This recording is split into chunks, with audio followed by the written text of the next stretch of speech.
Welcome to PCN news. First news. Narsapuram నియోజకవర్గం నాగిడిపాలెం bridge దగ్గర ఉన్న దారితిప్పు వ్యవసాయ మార్కెటింగ్ శాఖ చెక్ పోస్ట్ ను ఆకస్మిక తనిఖీలు చేసి పూర్తి వివరాలు అడిగి తెలుసుకుని వాటి రికార్డులను పరిశీలించిన నర్సాపురం నియోజకవర్గ శాసనసభ్యులు శ్రీ బొమ్మిడి నాయకర్.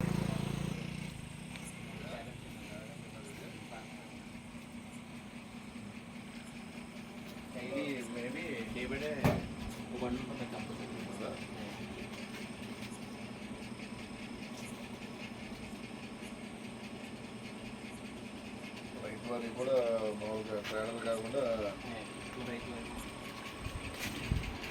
ట్రాక్స్ మనకు ఓన్లీ కొబ్బరికాయ కూడా వేస్తారా? కొబ్బరికాయ కూడా ఉంటుంది. కొబ్బరికాయ సరుగు బదులు చేపలు కూడా వేయాలి. సరుగు బదులు సరుగు పన్నుకి 50 రూపాయలు. పట్టుని కూడా వెళ్తాను లారీలు రైలుకైతే టన్నుకి వేస్తాం.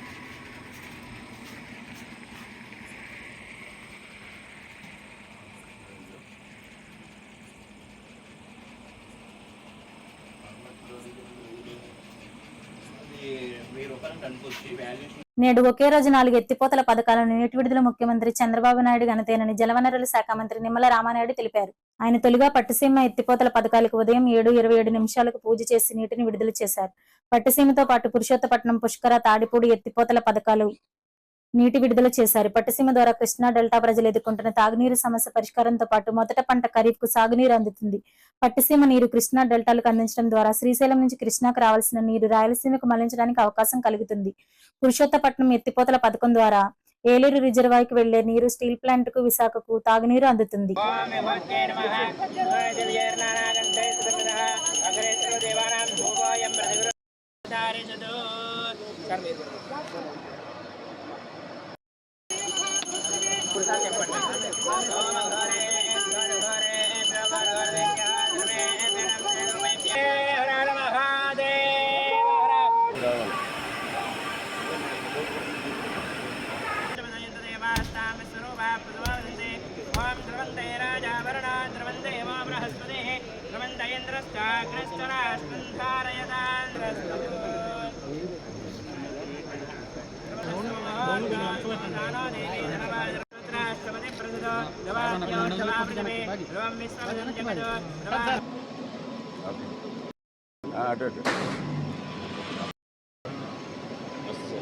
అదే డ్రింకింగ్ వాటర్ ప్రాబ్లం ఎక్కువ ఉంది.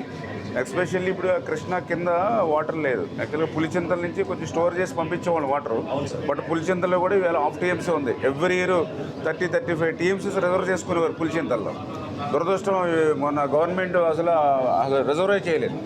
ఇప్పుడు లక్కీగా ఇప్పుడు పట్టిసీమ మనం ఓపెన్ చేసాం కాబట్టి ఇప్పుడు వాళ్ళకి డ్రింకింగ్ వాటర్ పర్పస్లో సాల్వ్ అవుతుంది. ఇప్పుడు పట్టిసీమ కనుక వాటర్ లేకపోతే ఆ పులిచింతల్లో వాటర్ రిజర్వ్ చేయలేదు కాబట్టి కృష్ణాకి ఒక చుక్క నీరు లేకపోయింది, మంచినీళ్ళు కూడా లేకపోయింది. నేడు ప్రపంచ మెకానిక్స్ డే సందర్భంగా నరసాపురం పట్టణంలో రాజగోపాల స్వామివారి గుడి, Krishna 2 wheelers mechanic welfare association వారి ఆధ్వర్యంలో మెకానిక్ వేడుకలలో ముఖ్య అతిథిగా పాల్గొన్న నరసాపురం నియోజకవర్గ శాసనసభ్యులు బొమ్మిడి నాయకర్. ఈ కార్యక్రమంలో నియోజకవర్గ జనసేన, టీడీపీ, బీజేపీ నాయకులు, కార్యకర్తలు, జన సైనికులు తదితరులు పాల్గొన్నారు.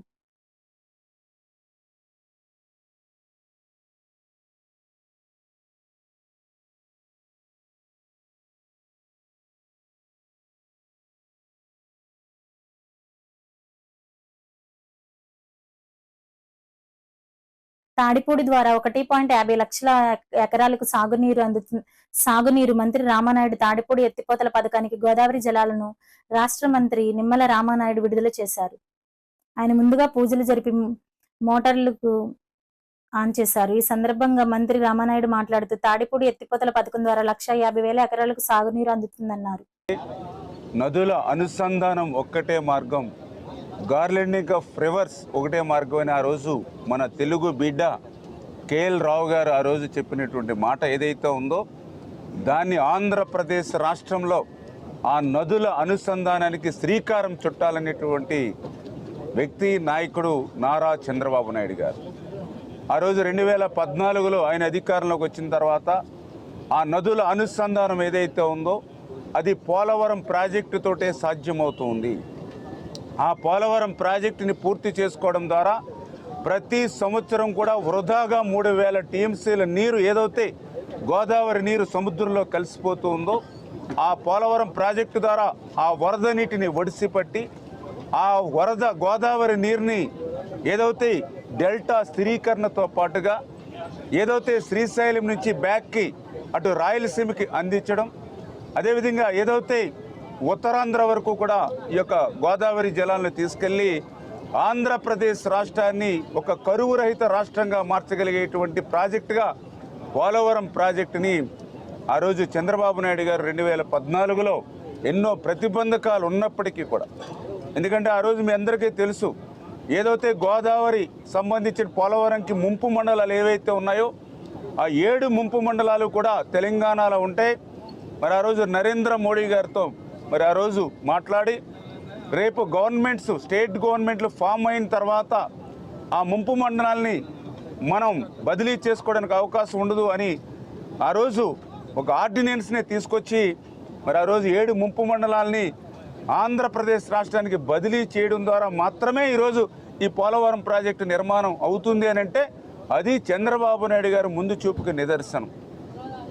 అయితే ఏదైతే ఆ పోలవరం ప్రాజెక్టు నిర్మాణం మరి ఒక 3 సంవత్సరాలు 4 సంవత్సరాలు 5 సంవత్సరాల్లో అవే కాలపరిధి అవుతుంది కాబట్టి ఈ లోపుగా మరి ఏదైతే ఆ వరద నీటిని వృధాగా పోనివ్వకుండా కొంతమేరైనా ఏదైతే ఎత్తిపోతల ద్వారా పర్టికులర్గా ఏదైతే కృష్ణా డెల్టా ఏదైతే ఉందో మరి వాళ్ళు ఖరీఫ్ వచ్చే సమయానికి ఏదైతే కృష్ణా నది మీద వాళ్ళకి ఆగస్టు నెల వరకు కూడా త్రాగునీరు సాగునీరు అందట్లేదు అనేటువంటి ఉద్దేశంతో ఆ రోజు పట్టిసీమకి ఆయన రూపకల్పన చేసి మరి ప్రతి సంవత్సరం కూడా 80 టీఎంసీల నీరుని ఈ పట్టిసీమ ద్వారా కృష్ణా డెల్టాకు పంపించడం ద్వారా అక్కడ త్రాగునీరు సాగునీరు అవసరాలు తీర్చాలనేటువంటి విషయంతో ఆ రోజు 14లో 19 మధ్య మరి ఏదైతే ఈ యొక్క పట్టిసీమను ఆయన ప్రారంభించడం, ఆ రోజు కూడా జగన్మోహన్ రెడ్డి గారు ఆ రోజు ప్రతిపక్షంలో ఉండి ఇది పట్టిసీమ కాదు ఒట్టిసీమ అని ఆ రోజు మరి హేళన చేసినటువంటి పరిస్థితి ఆ రోజు అసెంబ్లీలో నేను కూడా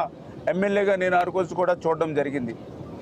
కానీ ఆ పట్టిసీమే ఈరోజు ఒక బంగారు సీమగా ఈరోజు మారినటువంటి పరిస్థితి. ఏదైతే ఆ రోజు 2015, 16, 17, 18 4 సంవత్సరాల్లో దగ్గర 300 టీఎంసీల నీరుని పట్టిసీమ ద్వారా ఆ రోజు చంద్రబాబు నాయుడు గారు కృష్ణా డెల్టాకు పంపించడం ద్వారా దగ్గర 30-40 లక్షల ఎకరాలకి ఆ రోజు సాగునీరు కానీ డ్రింకింగ్ వాటర్ ప్రజలకు అందించాం. అంటే యావరేజ్ ప్రతి సంవత్సరం కూడా 10 లక్షల ఎకరాలకి సాగునీరు అదేవిధంగా డ్రింకింగ్ వాటర్ ఈరోజు అందుతుంది కృష్ణా డెల్టా కానంటే కృష్ణా డెల్టా నుంచి వలసలు పోకుండా అక్కడ ప్రజలకి అక్కడ త్రాగునీరు సాగునీరు అందుతుందంటే అది పట్టిసీమ పుణ్యం అనే విషయాన్ని ఈ సందర్భంగా ఒక్కసారి గుర్తు చేస్తున్నానని చెప్పి తెలియజేస్తూ ఉన్నా. అదేవిధంగా ఈరోజు కూడా చూస్తూ ఉన్నాం ఏదైతే మరి 2019, 2024 సాగునీటి వ్యవస్థను మొత్తం అస్తవ్యస్తం చేసేసి సాగునీటి వ్యవస్థని నిర్వీర్యం చేసేసి ఏదైతే సాగునీటి వ్యవస్థని విధ్వంసం చేసినటువంటి జగన్మోహన్ రెడ్డికి ఈవేళ ఒక నిదర్శనం పులిచింతల. ఎందుకంటే నేను చూసా మొన్న ఏదైతే కృష్ణా డెల్టాకు సంబంధించి ఏదైతే అక్కడ నియోజకవర్గాల్లో ఉండేటువంటి గ్రామాల నుంచి కనీసం త్రాగడానికి కూడా మంచినీళ్ళు మాకు ఒక 1 వీక్ 10 డేస్లో కంప్లీట్ అయిపోతుంది, మంచినీళ్ళు లేవని ఏదైతే కృష్ణా డెల్టా నుంచి మరి పెద్ద ఎత్తున ప్రజాప్రతినిధులు ఎమ్మెల్యేలు రిక్వెస్ట్ చేస్తూ ఉంటే మరి ఎవ్రీ ఇయర్ ఎట్లా దీన్ని మరి ఎట్లా మేనేజ్ చేస్తున్నారని చూస్తే అధికారులు కూడా ఒక్కటే చెప్పడం జరిగింది. ఎందుకంటే ఏదైతే కృష్ణా నుంచి వాటర్ డెల్టాకు రావాలని అంటే మరి ఆల్మట్టి నుండి జోరాల నుండి మరి శ్రీశైలం నుండి నాగార్జున నుండి ఇవన్నీ నుండి కృష్ణా డెల్టాకు రావాలంటే ఆగస్టు నెల అవుతుంది. ఈ లోపుగానే మరి అక్కడ ఆకుమళ్ళు తొందరగా వేసుకుని ఖరీఫ్ క్రాప్ని ఎర్లీగా తీసుకురావడానికి కానీ అక్కడ డ్రింకింగ్ వాటర్ ప్రజలకు ఇబ్బంది లేకుండా చేయడం కోసం పులిచింతల్లో ఎవ్రీ ఇయర్ లాస్ట్ క్రాప్కు సంబంధించిన వాటరు సమ్మర్కి ముందే 30 నుంచి 35 టీఎంసీల నీరుని పులిచింతల్లో రిజర్వ్ చేస్తాం. ఆగస్టు వరకు వేచి చూడకుండా ఆ జూన్ జూలై నెలల్లో పశ్చిమ గోదావరి జిల్లా కలెక్టర్ నాగరాణి నర్సాపురం పట్టణంలో కోతకు గురైన గోదావరి ఏటిగట్టు మండలంలోని international lace trade centre PM Lanka గ్రామంలోని డిజిటల్ శిక్షణ కేంద్రాన్ని ఆకస్మికంగా తనిఖీ చేశారు. ముందుగా గోదావరి ఏటిగట్టును పరిశీలించి పనులపై ఆరా తీశారు. వరద వస్తే గట్టి ఎక్కడ కోతకు గురికాకుండా ముందస్తుగా పటిష్ట పనులు చేపట్టాలని ఆదేశించారు. లేస్ ట్రేడింగ్ సెంటర్ లో మీడియాతో మాట్లాడుతూ లేస్ ఉత్పత్తులకు పూర్వవైభవం తీసుకొచ్చేందుకు అన్ని చర్యలు తీసుకుంటామని, త్వరలో ప్రభుత్వానికి ఒక నివేదిక అందిస్తామని కలెక్టర్ చెప్పారు.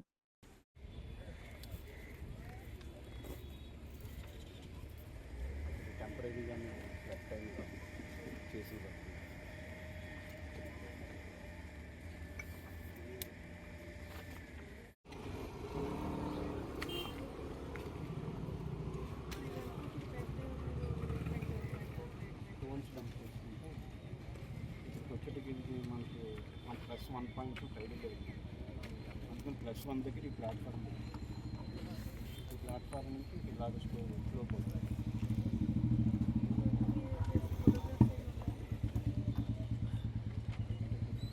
ప్రొఫైల్ మేడం అదేలేండి, మీరు ఎక్స్ట్రాగా చేస్తారు, అది అర్థమైంది అంటారు. అవును మేడం. ఏం నిలబడింది జాగ్రత్త. అవును మేడం.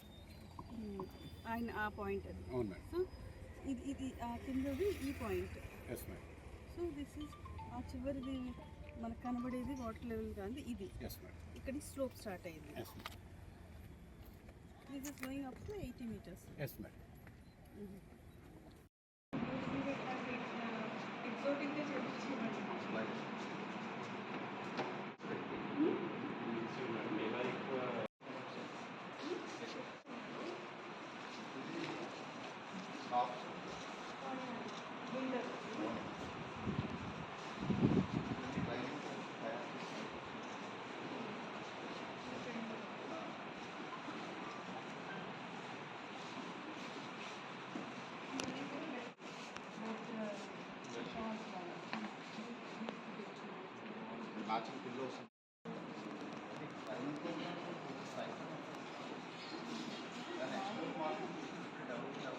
ఇది చేయడానికి ఎంత టైం పడుతుంది?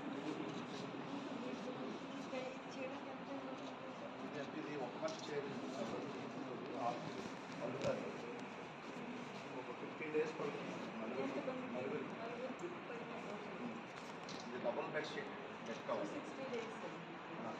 69 days ఉంటాయి.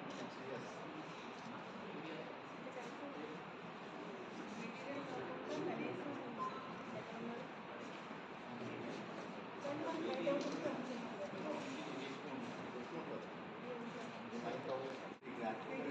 కనీసం కాస్ట్ ఆఫ్ పీస్ రేట్ ఇస్తా ఉన్నవాళ్ళు మీరు చెప్పండి, నాకు అడుగుతాను, వాళ్ళకి అనిపించేది. ఇందులో మెటీరియల్ కాస్ట్ ఎంత ఉంటుంది? రా మెటీరియల్ కాస్ట్ వచ్చి 2 kilos ఉంటుంది 800 per income చూసుకుంటే అది ఎక్కువ ఉంటుంది. But they are not doing continuously cost. దాని విషయం తర్వాత నేనేమి అనట్లేదు. ఐ ట్రైన్ టు అండర్స్టాండ్ సొంత కదా, అర్థం చేసుకుని ప్రయత్నిస్తాను. ఇది 9 they are not fully lab. ఆ క్వశ్చన్ చెప్పండి, మీ జస్టిఫికేషన్స్ చెప్పండి. 9,000 దీంట్లో మెటీరియల్ కాస్ట్ 800. అంటే ఇది ప్లస్ పిల్లో కాస్ట్ ఓన్లీ ఇదేనా? 2 kilos ఇస్తాం మ్యాచింగ్.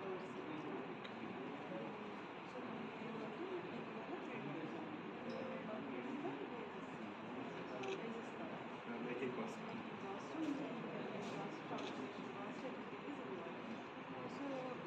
వాళ్ళకి పర్ డే 8 రూపీస్ ఇస్తారు. అంటే డైలీ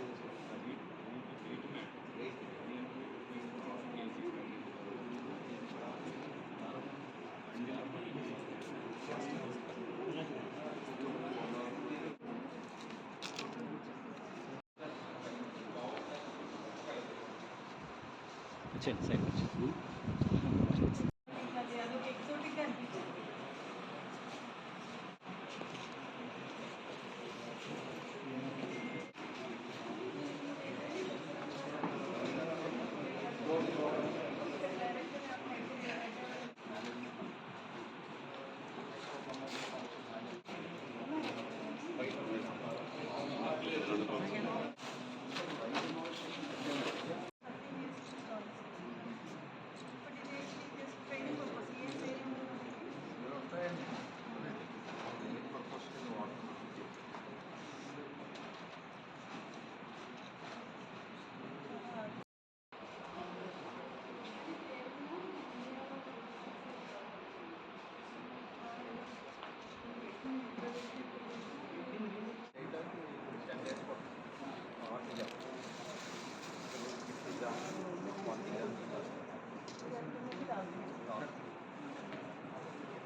పేదవాడి ఆకలి తీర్చాలనే ఉద్దేశంతో పాలకొల్లు అన్న క్యాంటీన్ వద్ద 1290వ రోజు పొట్లూరి ఆకాష్ పుట్టినరోజు సందర్భంగా వారి తల్లిదండ్రులు పొట్లూరి అనులు శ్రీమతి రూప యుఎస్ఏ స్వగ్రామం పోరంకి కృష్ణా జిల్లా వారి కుటుంబ సభ్యుల సహకారంతో అన్నదానం ఏర్పాటు చేయడం అభినందనీయమని ధర్మారావు ఫౌండేషన్ సభ్యులు దాతలను అభినందించారు.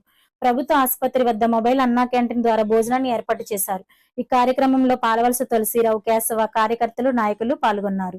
ఈ అన్నా క్యాంటీన్ నిర్వహణ ఈ పట్టుదలకు, ఈ సంకల్పానికి మూల కారణమైనటువంటి మన స్థానిక ఎమ్మెల్యే గారు, ప్రస్తుతం మన మంత్రివర్యులు నిర్వహిస్తున్నటువంటి, కంకణం కట్టుకుని నిర్వహిస్తున్నటువంటి దీనికి ఈ రోజుకి 1290వ రోజుగా ఇది నిర్వహించడం జరుగుతుంది.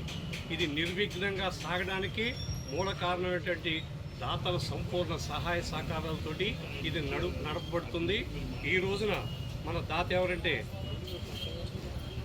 పొట్లూరి ఆరుష్ పుట్టినరోజు సందర్భంగా వారి తల్లిదండ్రులు పొట్లూరి అనిల్, శ్రీమతి రూప గారు, స్వగ్రామం పోరంకి, కృష్ణా జిల్లా. ప్రస్తుతం మీరు ఉంటున్నది అమెరికాలో ఉంటున్నారు. ఈ ఆరుష్ నిండు నూరేళ్ళు ఇటువంటి పుట్టినరోజు జరుపుకోవాలని వారి కుటుంబం అష్టైశ్వర్యాలతో తొలతూగుతూ ఇటువంటి పేదల ఆకలి తీర్చాలని కాంక్షిస్తూ ఈ కార్యక్రమాన్ని ప్రారంభించవలసిందిగా మా నాయకులు కోరుతున్నారు.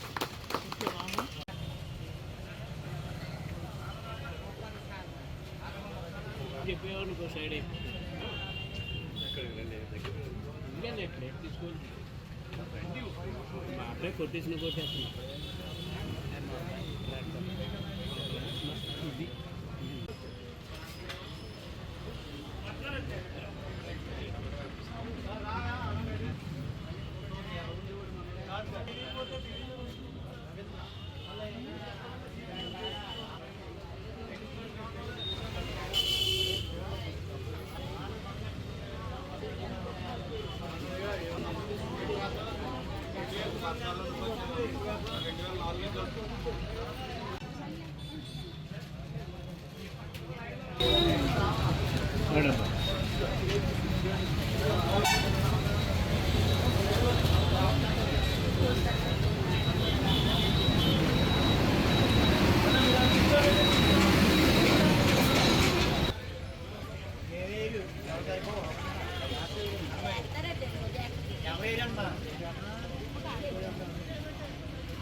మన